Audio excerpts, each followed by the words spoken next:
하나님 말씀은 시편 119편 1절 2절입니다. 다 같이 자막을 보시면서 한 목소리로 합독하겠습니다. 시작. 행위가 온전하여 여호와의 율법을 따라 행하는 자들은 복이 있음이요 여호와의 증거들을 지키고 전심으로 여호와를 구하는 자는 복이 있도다. 아멘. 마틴 루터는 로마서 1장 17절에 복음에는 하나님의 의가 나타나서 믿음으로 믿음에 이르게 하나니 기록된 바 오직 의인은 믿음으로 말미암아 살리라 함과 같으니라. 이 귀한 말씀을 통해서 변화되었습니다. 갈릴레오 갈릴레이는 여호수아 10장 13절의 말씀을 통해 변화됐지요. 태양이 머물고 달이 멈추기를 백성이 그 대적에게 원수를 갚기까지 하였느니라. 야살의 책에 태양이 중천에 머물러서 거의 종일토록 속히 내려가지 아니하였다고 기록되지 아니하였느냐. 이런 말씀을 통해서 유명한 역사 위인들이 변화됐다는 거예요. 토마스 아퀴나스라는 사람은 창세로부터 그의 보이지 아니한 것들 곧 그의 영원하신 능력과 신성이 그가 만드신 만물에 분명히 보여 알려졌나니 그러므로 그들이 핑계하지 못할지니라. 이렇게 수많은 성경의 한 말씀을 통하여 변화된 위인들이 너무 많아서 여러분 2페이지나 되는 거예요. 이걸 제가 시간상 다 읽을 수는 없는 것이고, 정말 유명한 조지 물러 목사님이든 마틴 루터, 존 녹스, 존 밀턴, 아이작 뉴턴, 유명한 위인들이 성경을 통하여 변화되었다는 거예요. 성경을 통하여 도전을 받고 변화됐다는 것입니다. 그래서 많은 사람들이 말하기를 그 어느 때보다 교회가 새로워져야 한다고들 말합니다. 특히 정체성을 잃어버리고 현상에만 급급한 우리들에게 가장 중요한 것은 말씀으로 돌아가는 길이다. 아까도 몇 사람의 위인들을 제가 정리해서 다 부를 수는 없고 소개할 수는 없지만 이런 위인들도 성경 말씀을 통하여 변화되고 도전을 받고 위인이 되고 세계와 세상을 변화시킨 것처럼 우리 한국교회가, 우리 교회가, 저와 여러분 모두가 말씀으로 돌아가야 된다는 겁니다. 교회는 누가 뭐라 해도 이 시대를 살리고 민족을 살리는 희망이고 등불이고 소망입니다. 교회마저 타락하고 교회마저 여러분 무너진다면 무슨 낙이 있고 무슨 예배를 드리고 하나님 앞에 거룩하다 할 수 있겠습니까? 오늘 이 자리에 모인 저와 여러분은 복 있는 자이고 거룩한 자이고 하나님의 택하신 백성이고 내가 너를 지명하여 불러나니 너는 내 것이라고 인침받고 도장받은 하나님의 것임을 여러분 동의하시길 바랍니다. 따라합시다. 난 누가 뭐래도 하나님의 것입니다. 인정하십니까? 동의하십니까? 그러면 하나님께서 저와 여러분을 책임지지 않겠습니까? 비록 오늘날 교회가 세상으로부터 손가락질을 당하기도 하지만 그럼에도 교회는 여전히 세상의 마지막 희망과 소망과 미래의 등불이에요.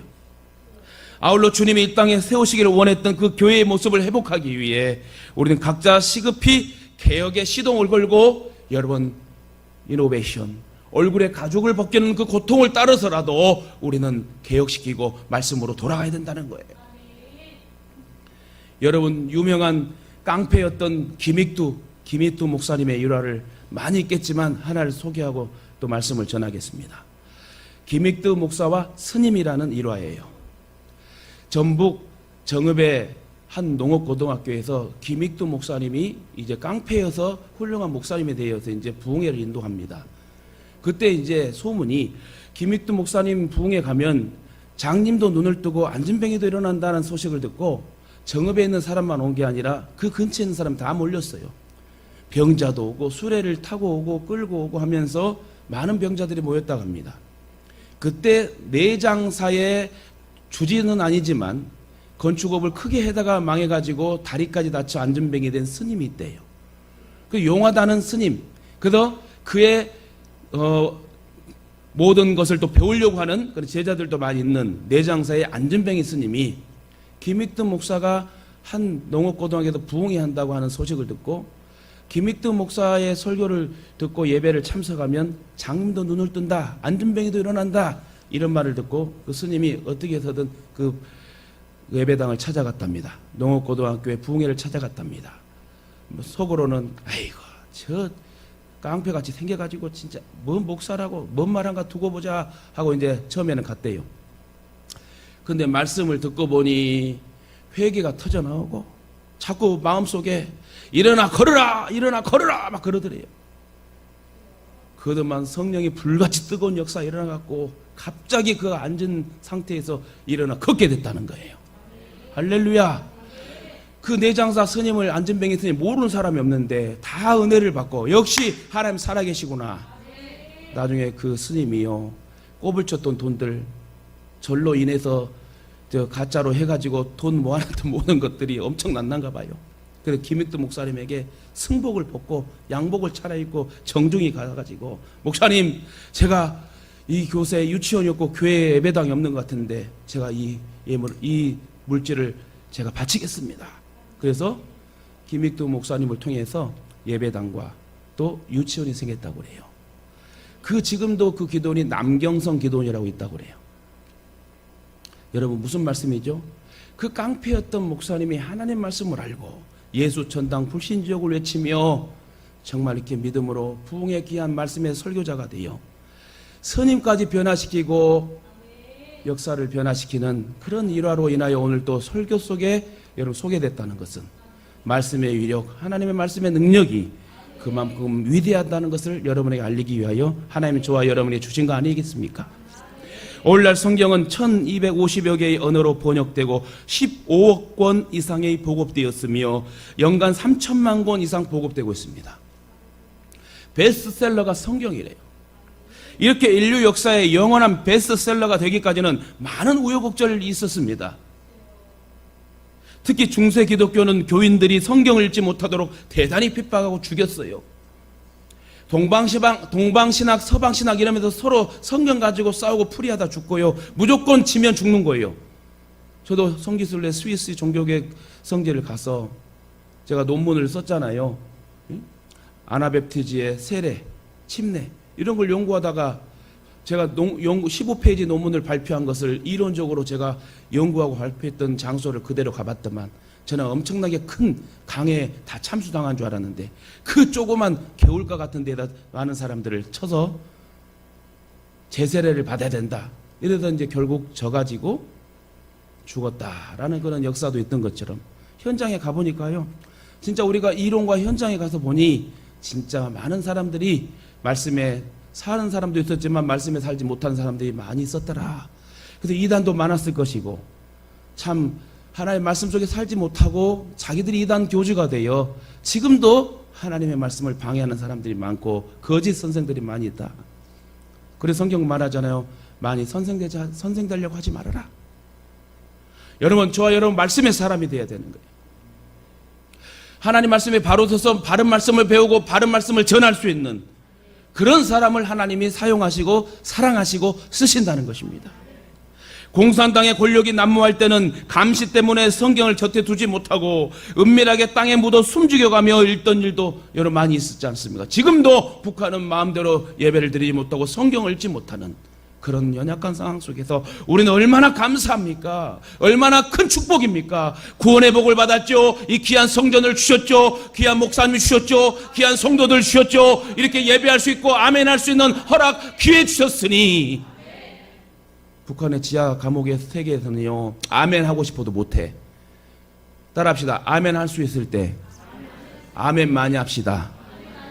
아니 뭐 꼴랑지 같은 거 자존심 세워서 아멘 못한다? 내가 쑥스러운 성격이라 못한다? 필요 없어요. 내가 하나님 앞에 은혜 받은 것에 감사하면 뭐라도 못해. 안 그렇습니까?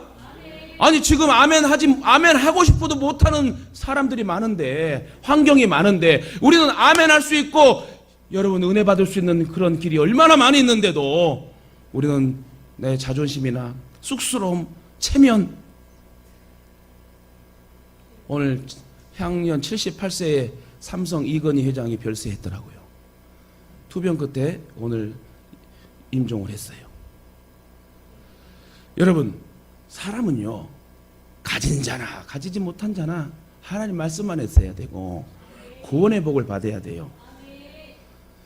차라리 저는 모르겠어요. 이건희 회장이 뭐 믿는지 안 믿는지 모르구나 그걸 말하려고 하는 건 아닙니다. 중요한 것은 그도 사람이고 우리도 사람인데 있다 해서 그 사람이 거룩하고 없다 해서 우리가 불거룩하고 그게 아니잖아요. 중요한 거는 있는 자나 없는 자나 건강한 자나 연약한 자나 병든 자나 하나님 말씀 안에 입각하여 살 때에 하나님의 보호 아래 살며 저 천국이 선물로 우리에게 임하여진다는 거예요. 그 다음에 있을 때 잘해야 돼요. 여러분 게으르지 맙시다. 어떤 거에 게을러하지 말아야 돼요. 신앙에 게을르지 말아야 돼요. 예배에 게으르지 말아야 돼요. 기본 정통을 깨지 말자는 거예요. 할렐루야. 여러분 이렇게 나와서 예배 드리는 거 힘들어요. 버스 타고 와야 돼. 전철 타고 와야 되고 차 운행해야 되고 모든 오늘 기도자의 기도처럼 모든 부서가 돌아가야 돼. 코로나 때문에 한 달 동안 예배 못 드리고 방송팀만 이렇게 예배 드릴 때 얼마나 또 사모하는 마음이 있어서. 근데요 우리 교회는 감사한 거예요. 수많은 교회가 무너지고 코로나 때문에 여러분 예배 못 드리고 신앙 떨어지고 믿음 떨어지고 여러분 이렇게 예배할 수 있다는 거 얼마나 감사해요. 우리 예동 성도들 하나도 안 떨어지고 이렇게 예배할 수 있다는 것도 하나님 은혜요. 감사요. 저는 생각해 봤어요. 왜 하나님의 성도들이 다른 교회는 많이 떨어지고 안타까운 일이 일어나지만 우리 예동은 한 사람도 떨어지지 않았을까? 하나님께서 말씀을 사랑하시고 말씀으로 훈련된 자들은 기웃거리지도 않고 우로나 좌우나 치우지도 않고 오두방정 떨지도 않고 요시랑 배시랑도 하지 않는다. 그래서 하나님은 심지가 견고한 자를 기뻐하신대요. 이리 갔다 저리 갔다 그러지 마세요. 저같이 그냥 통째가 딱 가운데서 이렇게 딱 서서 중간에서 여러분 하나님 말씀 가운데 기뻐하고 행동하고 복을 받고 열매 맺고 나눠주고 그런 믿음의 사람이 됩시다. 왜 항상 여러분 꼬로 다닙니까? 좀 꼬줘요. 차라리 꼬줘. 받으려고 생각하지 말고 꼬줘. 저는 제 친구들이 옛날에 제가 횟집 할 때요 동호가 100만 원만 꼬주라 그냥 20만 원 줬어. 지금도 안 갚더만. 그렇게 줘버리면 편해요.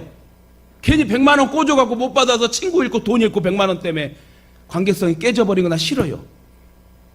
여러분 아까도 말했지만 지금 북한 땅에나 어려운 위기의 환경에 있는 자들은 아멘 하고 싶어도 성경을 읽고 싶어도 찬양하고 싶어도 못한다고요. 그런데 이렇게 우리와 우리 자녀들 모두가 부모와 함께 예배드릴 수 있는 환경, 여러분 여기다 아멘 한다 해서 여러분 총 들고 온 사람 있어요? 없잖아요. 감사해야 된다는 거예요.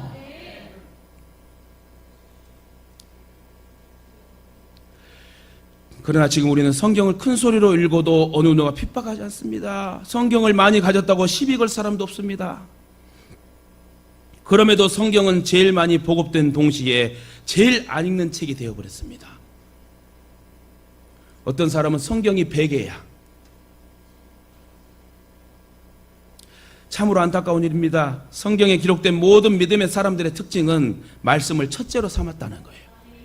이스라엘 백성이건 이방인이간에 예외가 없습니다. 말씀을 소중히 여기고 말씀에 순종하고 말씀을 첫째로 삼고 살았던 사람은 모두 하나님의 인정을 받고 쓰임받았던 한 시대의 사람들이다.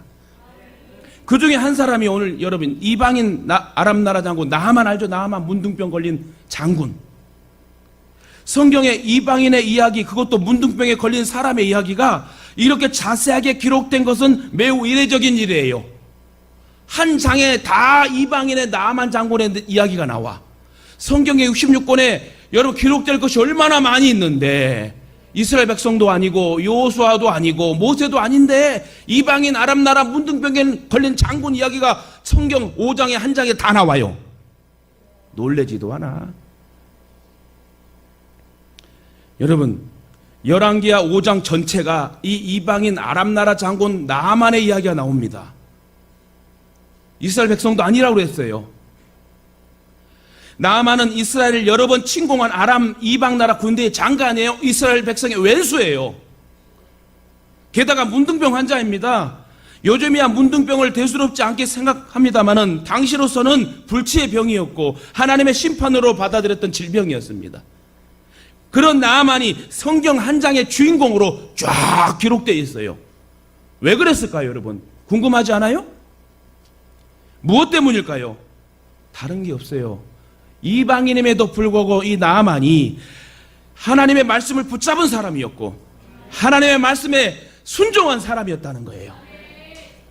그리고 하나님의 말씀을 첫째로 삼았고 이렇듯 하나님께서는 말씀을 우선순위로 삼는 사람을 귀하게 여기십니다. 저도 오직 공부 안 했으면은 7년 할 것을 정식과정 7년 할 걸 13년을 2배를 하나님이 하셔가지고 지금 하라 못할 것 같아요. 저는 대학원 등록금도 새 대학원을 나왔는데 대학원 등록금 장난 아니에요, 여러분. 13년 공부하면 13억이요, 13억. 제대로 공부하고 뭐하고 했으면 13억이요. 시간까지 다 계산해보면은. 근데 제가 또 벌어서 못하고 하니까 물론 아르바이트해서 대학원도 갔지만 꼭 누구를 통해서 학비를 보내주시고 이렇게 해서 13년의 대학원을 다니게 하고 대학을 다니게 한 것도 하나님의 은혜예요.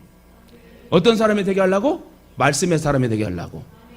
저는 7년만 했으면요, 저는 7년 동안 진짜 아이들 깽알깽알하고 울고 그럴 때에 우유 배달, 녹주 배달 하면서 공부 못했어요. 그때는 하도 공부 못하니까 하나님께서 더 공부시켜가지고 쓰시려고 제대로 남은 6년은 알바도 못하게 하고 모든 걸 다 끊고 그냥 공부만 하게 하더라고.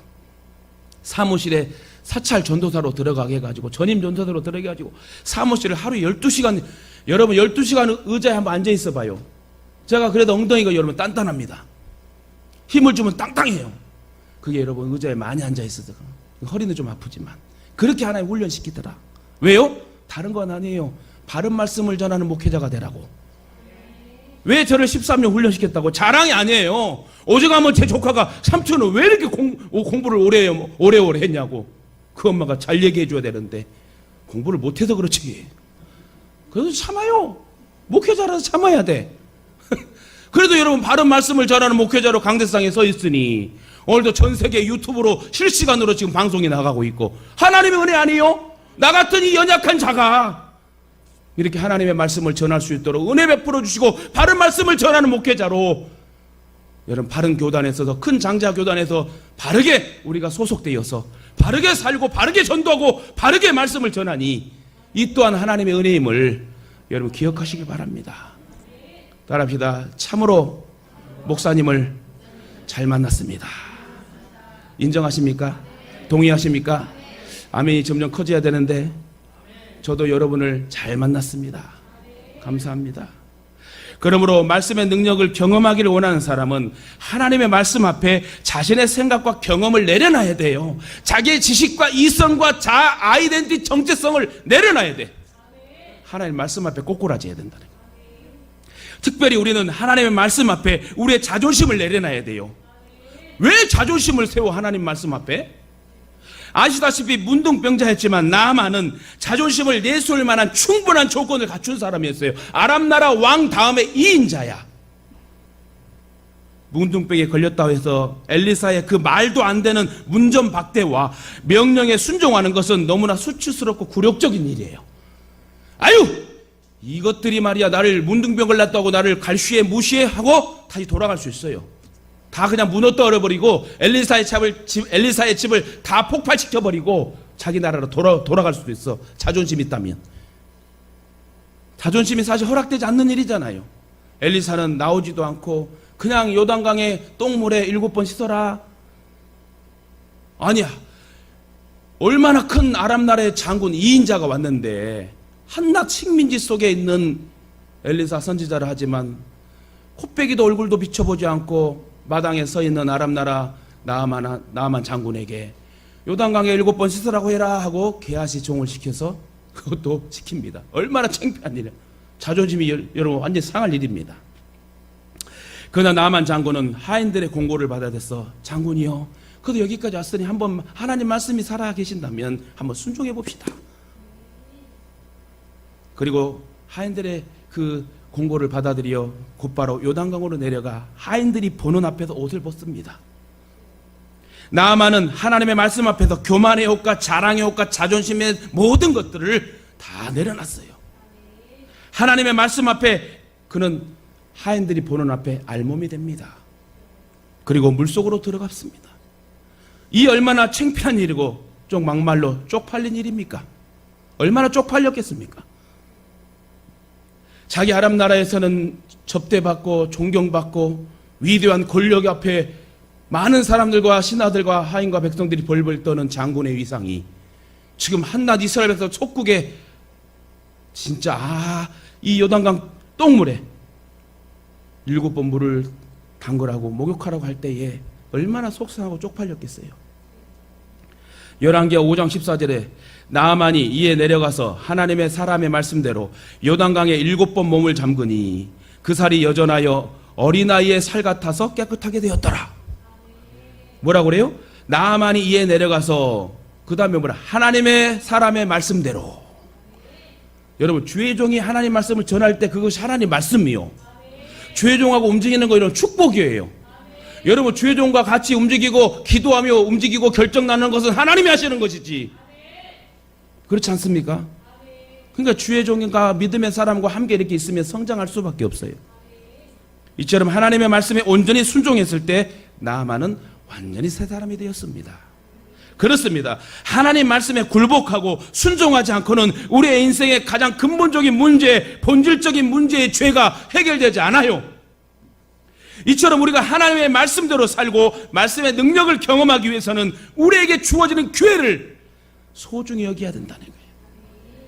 나아만 장군이 요단 강가에서 그의 몸을 씻어 문둥병으로부터 정결하게 될 수 있었던 것은요, 그에게 찾아온 기회를 하찮게 여기지 않았다는 거예요. 하나님의 말씀을 가볍게 여기지 않았다는 거예요. 열왕기하 22장에 보면 당시 유다 왕국은요 하나님에게서 멀리 떠나 있었습니다.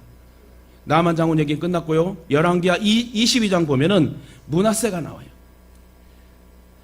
백성들은 현실과 상황에 집착한 나머지 복을 받기 위한 수단으로 이방신을 섬기며 단을 세웠습니다. 누가 조장해요? 한 지도자가 잘 서야 돼요. 므낫세 왕이 우상 숭배를 하게 됩니다. 므낫세 왕은 자신들의 자식들까지 우상 몰록에게 제물로 바치는 아주 우상 숭배 중에 왕이었다.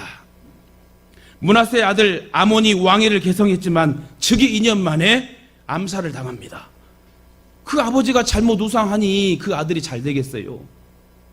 그런데 하나님의 은혜로 BC 622년경에 8살이 된 요시야 왕이 등극합니다. 그는 아주 어렸지만 8살이 왕이 됐어요. 하나님을 경외하는 왕이었고 하나님을 경외하는 왕이었다고 요시야 왕을 기록하고 있어요.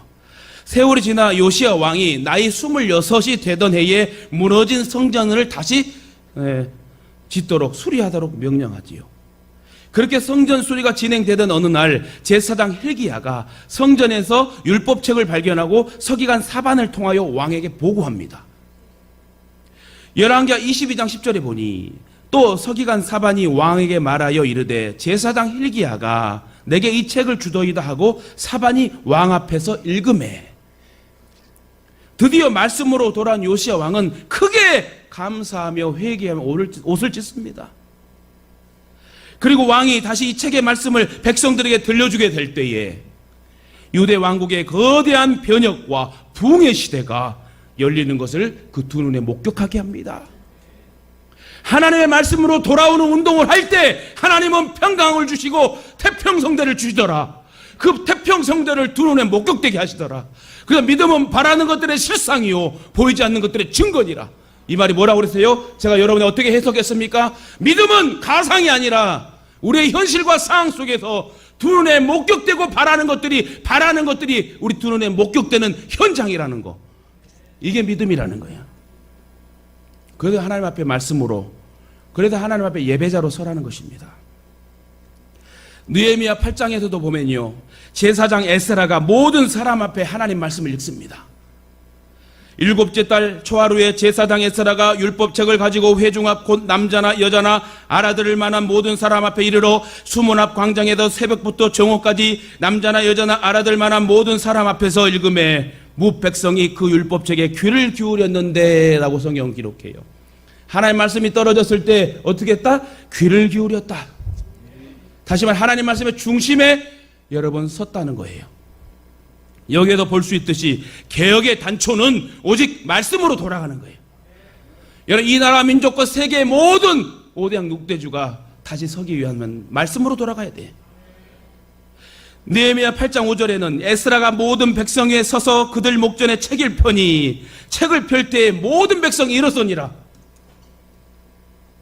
에스라가 책을 펼 때 모든 백성이 다 일어섰습니다. 이는 적어도 이스라엘 백성들은 하나님 말씀에 대한 경외심이 조금이라도 있었단 얘기예요. 우리가 사는 이 시대도 마찬가지입니다. 말씀은 홍수처럼 막 쏟아지는데 귀를 기울이지 않아. 근데 예수 동행교회 성도들 용사들은 귀를 잘 기울여. 할렐루야. 지금 이 시대에 많은 사람들이 성도란 사람, 교인들이란 사람의 심령으로 말씀을 받지 못해요. 특히 성령께서 경고하시는 음성을 듣지 못해. 마지막 시대이니까 너희는 만물이 마지막에 가까웠으니 정신을 차려 깨어 근신하여 기도하라. 누가 말하라면 하나님 말씀하는 것 같이 하고, 누가 봉사하라면 하나님 말씀을, 하나님의 능력을 주는 그 힘을 빌어 행동하라. 이렇게 살아야 되는데 그렇게 살지 못하고 코로나 전염병 때문에 해이해지고 믿음 빨아먹고 무신론자가 되고 종교를 옮겨버리고 정말 비통한 심정으로 외쳐도 반응이 없는 시대가 되어버렸습니다. 아모스 선지자의 지적처럼 여호와의 말씀을 듣지 못한 데서 오는 기근을 조심해야 되는데, 그러므로 우리는 더욱 말씀으로 돌아가야 됩니다. 느헤미야 8장 6절에도 에스라가 위대하신 하나님 여호와를 송축하며 모든 백성이 손을 두고 아멘 아멘 하고 응답하더라. 여러분, 오늘 예동 성도들 훈련을 잘 받았어요. 하나님 말씀이 떨어지면 그것이 내 것입니다 하고, 그러게 될 줄 믿습니다 하고 아멘을 잘하는 성도가 되니 얼마나 감사해요. 히브리 4장 12절에 하나님의 말씀은 살아있고 활력이 있어 좌우에 낯선 어떤 것보다 예리하여 혼과 영과 및 관절과 골수를 찔러 쪼개기까지 하며 또 마음과 생각의 뜻을 판단하나니. 말씀이 들어가야 살아요. 저도 얼마나 어려운 일들이 많았겠어요. 목사 한 수 받기 전에 큰 번아웃 상태가 돼가지고 하나님의 말씀을 통해 크게 회개하고 다시 이렇게 목회자가 된 것은 하나님의 말씀의 능력이다. 아무리 철옹성처럼 단단히 거부하는 세대에도 말씀이 들려지면, 말씀을 듣게 되면요, 말씀 앞에 서게 되면 말씀을 예리하게 활동하고 우리의 심령을 조종합니다. 혼과 영과 및 관절과 골수를 쪼개기까지는 귀한 능력의 말씀. 그러면 우리는 말씀 앞에 서야 됩니다. 오직 성경으로 돌아가야 됩니다. 하나님의 말씀이 들리지 않고 들으려고 하지 않는 자들에게 말씀은 보여지지 않아요. 사모하는 자에게,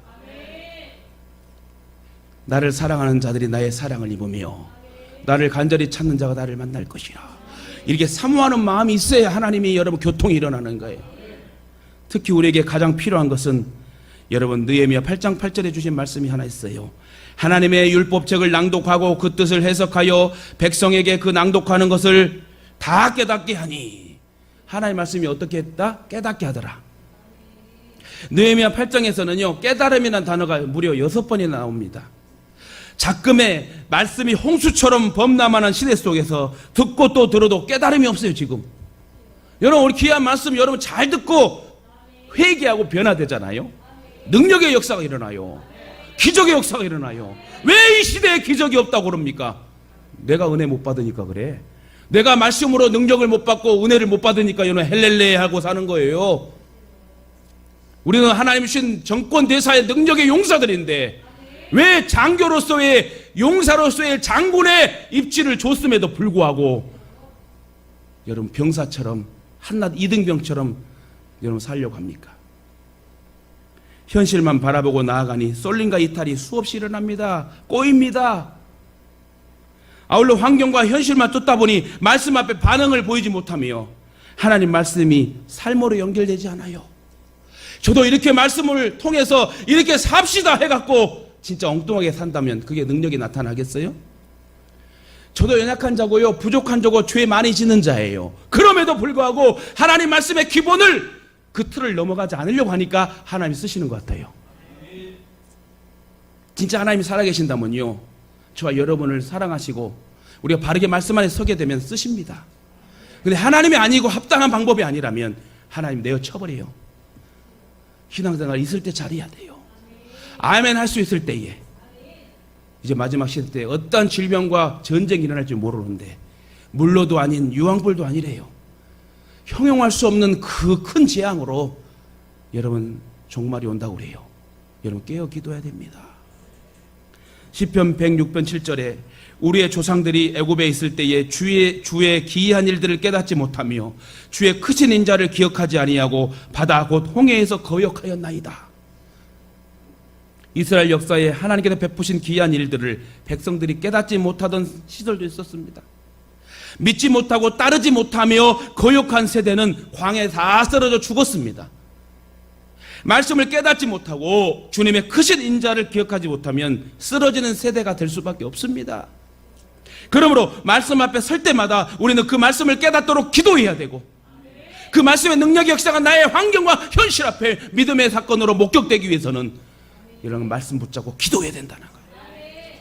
시편 119편 34절에도요, 나로 하여금 깨닫게 하여 주소서. 내가 주의 법을 준행하며 전심으로 지키리이다.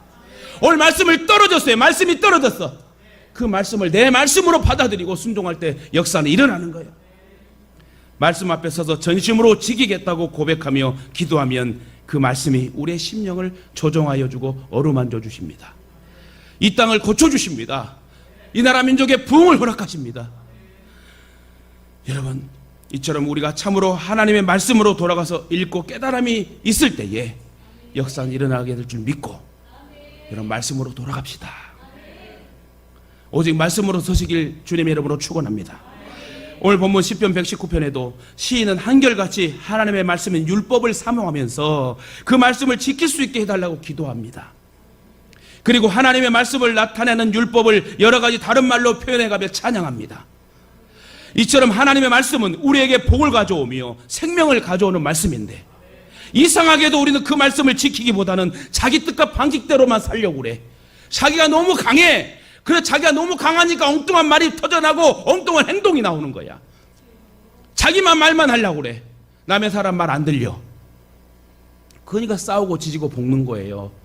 부흥이 막히는 거예요. 우리 교회는 비전이 있습니다. 도심 전원교회를 위해 이제 전 성도가 함께 하나님 맞춰갈 거예요.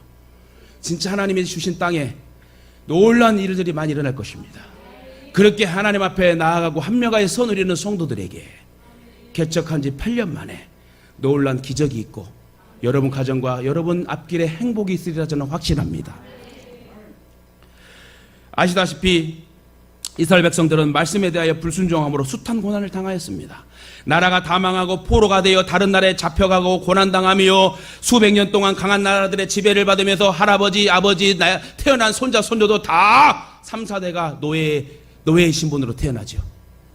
그러나 그들은 하나님의 징계를 인한 그런 고난의 역사를 통해 깨닫고 하나님의 말씀의 중요성을 깨닫고 회개했을 때 다시 성전을 짓게 되고 돌아오게 되는 역사를 여러분 체험하게 됩니다.